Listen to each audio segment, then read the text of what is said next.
नमस्कार, आप देख रहे हैं बीबीसी राजस्थान और मैं हूं आपके साथ निखिल। स्वागत है आपका हमारे स्पेशल मिड डे बुलेटिन में। यहाँ मिलेगी आपको दोपहर तक की प्रदेश की हर बड़ी खबर। मिड डे बुलेटिन में अब तक की बड़ी खबरों पर एक नजर डालते हैं। क्या है आज खास? दाहोद में मीराखेड़ी गांव में खेतों में भरा पानी। दिल्ली मुंबई कॉरिडोर के पास जल भराव से किसानों में रोष। नाथद्वारा में टूटी सड़कों पर फूटा लोगों का गुस्सा। नगर पालिका आयुक्त के खिलाफ लगे हाय हाय के नारे। स्वतंत्रता सेनानी मोहिल की पुण्यतिथि पर श्रद्धांजलि सभा। प्रतापगढ़ के छोटी सादड़ी में त्याग और संघर्ष को किया याद। 422 किलो डोडा चूरा तस्करी मामले में फरार आरोपी गिरफ्तार। ऑपरेशन त्रिनेत्र के तहत छोटी सादड़ी पुलिस की बड़ी कार्रवाई। बांसवाड़ा में पहली बारिश ने दी गर्मी से राहत। किसानों और नगरवासियों के चेहरे खिले। मौलाना के बयान पर भड़के राज्यसभा सांसद सतीश पूनिया। बोले देश तोड़ने वाली मानसिकता से बचना होगा। कुशलगढ़ के श्रद्धालु धार्मिक यात्रा पर निकले। त्रिपुरा सुंदरी और बोरवट हनुमान मंदिर में किया सुंदरकांड। स्मार्ट सिटी प्रोजेक्ट में 10 करोड़ से बनी अटल लाइब्रेरी। दाहोद में छात्रों को मिलेगा आधुनिक अध्ययन माहौल। रीनीट का फर्जी पेपर बेचने वाले गिरोह का भंडाफोड़। भीलवाड़ा में 19 वर्षीय आकाश चौधरी गिरफ्तार। ये थी आज की बड़ी खबरें। अब खबरों को देखते हैं विस्तार से। दाहोद के मीराखेड़ी गांव में दिल्ली मुंबई कॉरिडोर हाईवे के पास खेतों में पानी घुस गया। पानी की निकासी की व्यवस्था नहीं होने से पहले से ही बारिश में खेत जलमग्न हो गए। इलाके के लोगों ने भी पहले कई बार शिकायत की थी। दाहोद के मीराखेड़ी गांव में दिल्ली मुंबई कॉरिडोर हाईवे के नजदीक स्थित खेतों में पानी भर गया। पानी निकासी की समुचित व्यवस्था नहीं होने के कारण बारिश का पानी सीधे खेतों में घुस गया। स्थानीय लोगों का कहना है कि इस समस्या को लेकर वे पहले भी प्रशासन से कई बार शिकायत कर चुके हैं, लेकिन अब तक कोई ठोस कदम नहीं उठाया गया। पहले ही बारिश में खेतों में पानी भर जाने से फसल खराब होने का खतरा बढ़ चुका है। इससे किसानों में भारी रोष है। ग्रामीणों ने जल्द से जल्द पानी निकासी की व्यवस्था करने और जल भराव की समस्या का स्थायी समाधान करने की मांग की है। राजसमंद जिले के नाथद्वारा शहर के कुमारवाड़ी क्षेत्र में बदहाल सड़कें और गहरे गड्ढों से परेशान शहर वासियों का गुस्सा आखिरकार सड़कों पर फूट पड़ा। लोगों ने मौके पर एकत्रित होकर नगर पालिका आयुक्त के खिलाफ हाय हाय के नारे लगाए और जल्द समाधान की मांग की। प्रदर्शन कर रहे लोगों का कहना है कि इस मार्ग से लगातार वीआईपी मूवमेंट रहता है। साथ ही पूर्व विधानसभा अध्यक्ष डॉक्टर सीपी जोशी का निवास भी इसी क्षेत्र के नजदीक है। इसके बावजूद सड़कें बदहाल पड़ी है। शहर वासियों का आरोप है कि कई बार शिकायत करने के बावजूद जिम्मेदार विभाग कोई कार्रवाई नहीं कर रहा। बरसात के दिनों में इन गड्ढों में पानी भर जाता है, जिससे हादसों का खतरा बढ़ जाता है और ये किसी दुर्घटना का कारण बन सकते हैं। लोगों ने चेतावनी दी है कि यदि जल्द सड़कों की मरम्मत नहीं हुई तो आंदोलन को और तेज किया जाएगा। छोटी सादड़ी में स्वतंत्रता सेनानी, वरिष्ठ पत्रकार, पूर्व विधायक एवं राष्ट्रपति अलंकृत स्वर्गीय जयचंद मोहिल की 43वीं पुण्यतिथि पर मोहिल उद्यान में श्रद्धांजलि सभा का आयोजन किया गया। कार्यक्रम में समाजजनों और नागरिकों ने उनकी मूर्ति पर पुष्प अर्पित कर श्रद्धांजलि दी तथा उनके स्वतंत्रता संग्राम में दिए गए योगदान को स्मरण किया। सभा में वक्ताओं ने बताया कि स्वर्गीय जयचंद मोहिल ने बिजूलिया किसान सत्याग्रह आंदोलन में सक्रिय भूमिका निभाई थी। वर्ष 1938 में अंग्रेज सरकार ने उन्हें गिरफ्तार कर 6 माह की सजा दी। इस दौरान उन्हें अमानवीय यातनाएं भी दी गई। वर्ष 1942 के भारत छोड़ो आंदोलन में भी उन्होंने बढ़ चढ़कर भाग लिया और महात्मा गांधी, ठक्कर बापा, मोहनलाल सुखाड़िया तथा डॉक्टर भीमराव अंबेडकर जैसे राष्ट्रीय नेताओं के साथ स्वतंत्रता आंदोलन में योगदान दिया। वक्ताओं ने बताया कि जयचंद मोहिल वर्ष 1952 में कपासर विधानसभा क्षेत्र से प्रथम राजस्थान विधानसभा के लिए निर्विरोध विधायक चुने गए थे। इसके बाद दूसरी बार भी कपासर क्षेत्र से भारी मतों से विजय प्राप्त कर जनता की सेवा की।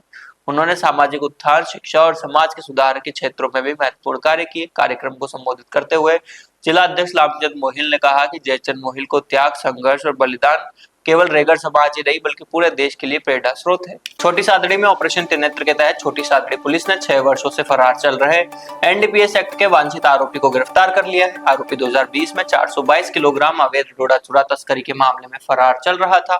छोटी सादड़ी सीआई प्रवीण टाक ने बताया कि 16 मई 2020 को गोमाना पुलिया के नीचे नीमच रोड पर नाकाबंदी के दौरान एक ट्रेलर संदिग्ध अवस्था में खड़ा मिला था। चालक पुलिस को देखकर मौके से फरार हो गया। तलाशी के दौरान ट्रेलर के प्लेटफॉर्म के नीचे बनाई गई विशेष स्कीम में छिपा कर रखे गए 20 कट्टों से 422 किलोग्राम अवैध डोडा चूरा बरामद हुआ। पुलिस ने डोडा चूरा और ट्रेलर जब्त कर एनडीपीएस एक्ट के तहत मामला दर्ज किया था। अनुसंधान के दौरान तकनीकी साक्ष्यों के आधार पर राकेश जाट का नाम सामने आया था, लेकिन वो घटना के बाद से लगातार फरार चल रहा था। पुलिस उसकी तलाश में जुटी हुई थी। आखिरकार पुलिस टीम ने नीमच जिले के बगाना निवासी राकेश जाट को गिरफ्तार कर लिया। पुलिस अब आरोपी से पूछताछ कर तस्करी नेटवर्क और अन्य सहयोगियों के संबंध में जानकारी जुटा रही है। अधिकारियों का कहना है कि ऑपरेशन त्रिनेत्र के तहत मादक पदार्थ तस्करों के खिलाफ अभियान आगे भी लगातार जारी रहेगा। कुशलगढ़ और बांसवाड़ा क्षेत्र में शुक्रवार को हुई पहली मानसूनी बारिश से लोगों को भीषण गर्मी और उमस से बड़ी राहत मिली। सुबह से छाए काले बादलों के बाद हुई झमाझम वर्षा ने मौसम को सुहावना बना दिया। कुशलगढ़ क्षेत्र में 19 जून शुक्रवार को हुई पहली मानसूनी बारिश से लोगों को भीषण गर्मी और उमस से राहत मिली। सुबह से काले बादल छाए रहे और फिर आधे घंटे तक हुई झमाझम बारिश ने मौसम को खुशनुमा बना दिया। बारिश के कारण सड़कों पर पानी भर गया और बच्चों ने भीगकर बारिश का आनंद लिया। वहीं किसानों के चेहरे पर भी खुशी दिखाई दी, क्योंकि समय पर हुई वर्षा से खरीफ फसलों की बुवाई की तैयारियों को गति मिलेगी। लोगों ने पहली बारिश पर खुशी जाहिर की।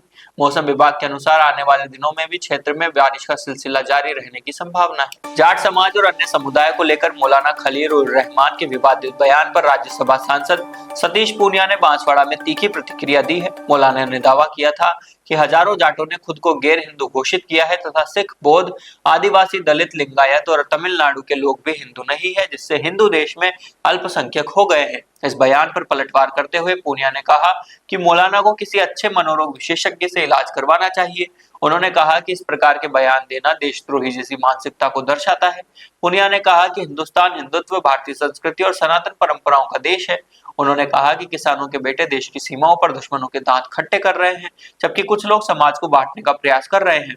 पूनिया ने ऐसे बयानों को सामाजिक सौहार्द और राष्ट्रीय एकता के लिए नुकसानदायक बताते हुए उनसे बचने की अपील की। कुशलगढ़ के नगरवासी धार्मिक यात्रा पर निकले। यात्रा के दौरान श्रद्धालुओं ने मां त्रिपुरा सुंदरी के पावन धाम में दर्शन कर देश प्रदेश की सुख, समृद्धि एवं खुशहाली की कामना की।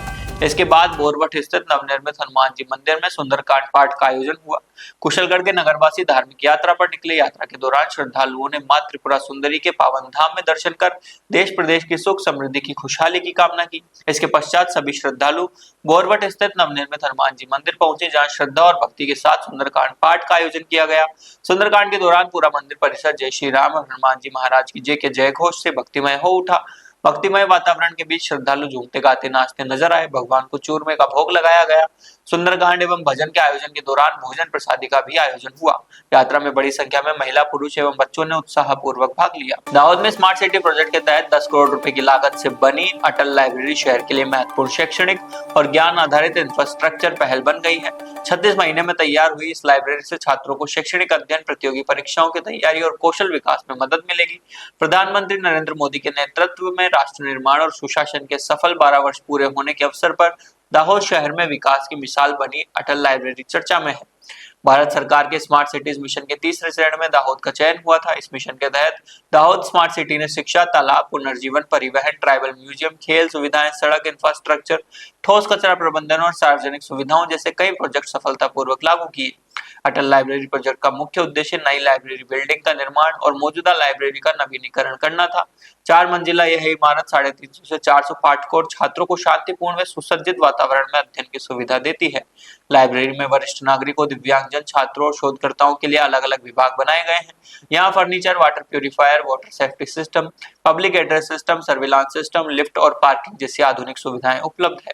ये प्रोजेक्ट 36 महीने में पूरा हुआ और इसकी कुल लागत 10 करोड़ रुपए है, जिसमें 5 साल का संचालन और रखरखाव शामिल है। भीलवाड़ा पुलिस ने रीनीट का फर्जी पेपर बेचकर ऑनलाइन ठगी करने वाले 19 वर्षीय छात्र आकाश चौधरी को गिरफ्तार किया। आरोपी टेलीग्राम पर पेपर माफिया नाम से चैनल चलाकर प्रति पेपर 4000 रुपए वसूल रहा था। पुलिस ने मोबाइल फोन, नीट की पुस्तक और अन्य दस्तावेज बरामद किए। नीट और रीनीट जैसी प्रतियोगी परीक्षाओं में असली पेपर उपलब्ध कराने का झांसा देकर ऑनलाइन ठगी करने वाले गिरोह का भीलवाड़ा पुलिस ने भंडाफोड़ किया। पुलिस ने 19 वर्षीय छात्र आकाश चौधरी को गिरफ्तार किया है। प्रतापनगर थाना प्रभारी सुनील ताड़ा ने बताया कि भारत सरकार के एसमेक पोर्टल से एसपी कार्यालय की विशेष शाखा को सोशल मीडिया पर पेपर लीक के नाम पर संदिग्ध गतिविधियों की सूचना मिली थी। जिला विशेष टीम को भी इनपुट मिला कि पटेल नगर विस्तार में एक युवक रीनीट का फर्जी पेपर बेच रहा है। सूचना पर पुलिस ने दबिश देकर आकाश चौधरी को हिरासत में ले लिया। पूछताछ में सामने आया कि आरोपी टेलीग्राम पर पेपर माफिया नामक चैनल चला रहा था। वह अमेरिका के वीपीएन नंबर और प्रॉक्सी नेटवर्क का उपयोग कर पहचान छिपा रहा था। तलाशी में मोबाइल फोन, नीट की किताब और अन्य दस्तावेज जब्त किए गए।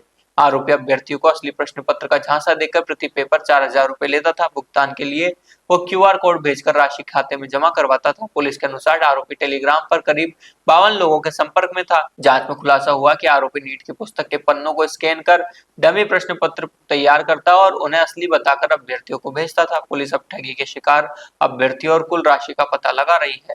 आज जिला विशेष शाखा पुलिस अधीक्षक कार्यालय से एक इत्तला मिली कि एसमैक पोर्टल से कि री नीट का फर्जी और बोगस पेपर बना के टेलीग्राम के माध्यम से ऑनलाइन बेचा जा रहा है, जिस पे कार्रवाई करने आज हम पटेल नगर विस्तार पे पहुंचे हैं और कार्रवाई जारी है इस संबंध में। सर कौन था ये जो पेपर है? इसका नाम आकाश है और आकाश के संबंध में इसमें अभी तक कार्रवाई जारी है। उसका नाम किस प्रकार से लोगों तक ये जो है फर्जी, ये टेलीग्राम के माध्यम से लोगों को ऑनलाइन पेपर फर्जी पेपर बेच रहा था री नीट का। पूछताछ की जा रही सर? हाँ, पूछताछ की जा रही है। उस समय विस्तृत पूर्व कार्रवाई के बाद में ही बताया जा सकता है। तो ये थी दोपहर तक की बड़ी खबरें। दिन भर की खबरों को देखने के लिए देखिए हर रात 8 बजे हमारा बुलेटिन बांसवाड़ा पत्रिका और प्रदेश की हर बड़ी खबर के लिए रात 9 बजे प्राइम टाइम एट 9। और ऐसी ही तमाम खबरों को देखने के लिए बने रहें हमारे साथ और सब्सक्राइब व फॉलो करें हमारे YouTube व Instagram चैनल BBC राजस्थान को।